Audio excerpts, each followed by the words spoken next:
There is a problem happening in school districts across America, but we want to focus on Buffalo. Students are being suspended. Why is this escalating at times, and are there any real solutions so that students can actually stay in school and learn? That's what they're there for. It's a topic that we're going to address with Zeneta Everhart. She is the newly elected councilwoman and chair of the Buffalo Common Council's Education Committee. We want to welcome you again to Channel 2. Thank you for having me, Claudine. Before we get to the whole issue of suspensions, can we talk about a resolution that you plan on filing about after-school programs and additional funding from the state? Yeah, so it just so happened the same night that we held our first education committee of the year, there were a number of organizations and students in Albany lobbying to get more funding for after-school programs. And that's one of the topics, obviously, that we addressed during our education committee, because it's very important that our kids have things to do after school, right? Because those are crucial hours. You know, they leave school, but their parents are at work, and and parents are busy, and our parents have to go to work. And so we need to make sure that we're adequately funding after-school programs that are safe and that have activities that children want to participate in, so that they have something to do in the evening hours. And then it goes even a little bit further. Sometimes kids go home and they don't have anything to eat. A lot of these after-school programs also provide nourishment for our kids. So we have to think about it like that. It can't just be the programming piece of it. We have to also think about having a safe space, but also somewhere where they can get a meal. Good to hear that. You recently held a meeting and there was a turnout of educators, a lot of parents, about 100 people were at that meeting. Yes. Did you find that one of the reasons for suspensions is because the district is trying really to keep everybody safe, yet there's that spillover of violence from the streets to the schools? Right. I think that, the district, and I think the board president, Sharon Benton-Kopman, said it, right? The school district does function as a social service entity, whereas, their job is education. And so we have to make sure that we're providing the necessary resources for those social services, right? We have to take care of our kids. We have to make sure that they're safe.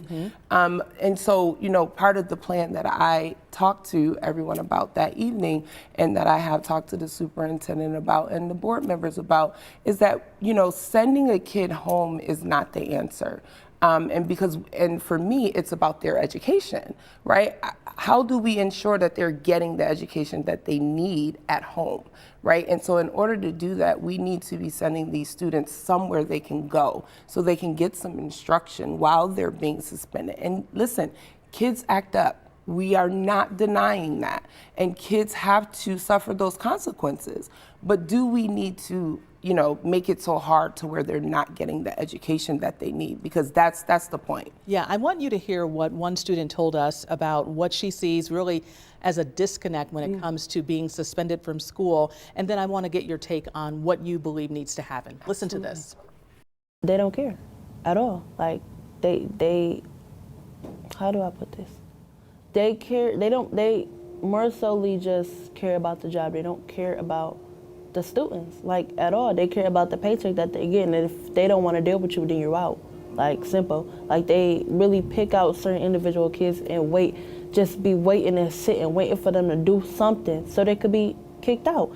And it's crazy because I really had a teacher tell me, like, either you leave the situation alone or I'm pushing for you to get 45 days. So when you hear that from a student, right? I mean, she said it. Yeah. There's truth somewhere. What needs to happen? What's the solution here? There's so many solutions to the problem that this young woman just talked about, but broadly. Yeah. Our students need to know that we care, right? They just need to know that someone is investing in them.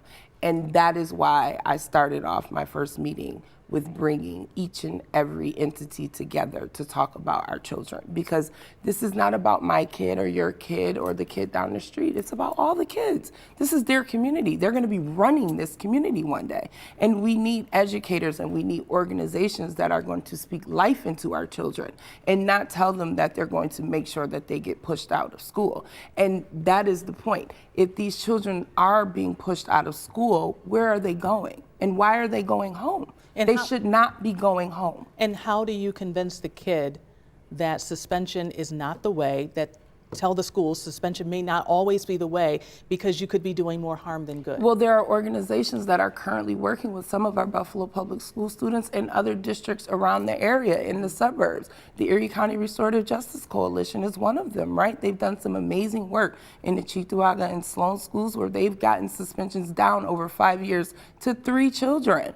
That is an amazing program that's working, and that program offers mediation between students and parents and administrators, and that's what we need. We need more of those types of programs that are not just supporting our students, but supporting our parents as well as the administration. I think it can be safe to say that you are not going to give up on this issue. Absolutely not. I'm here for it. I'm here for it. Zeneta Everhart, we want to thank you so much for joining us to talk about this critical concern that's happening in Buffalo schools.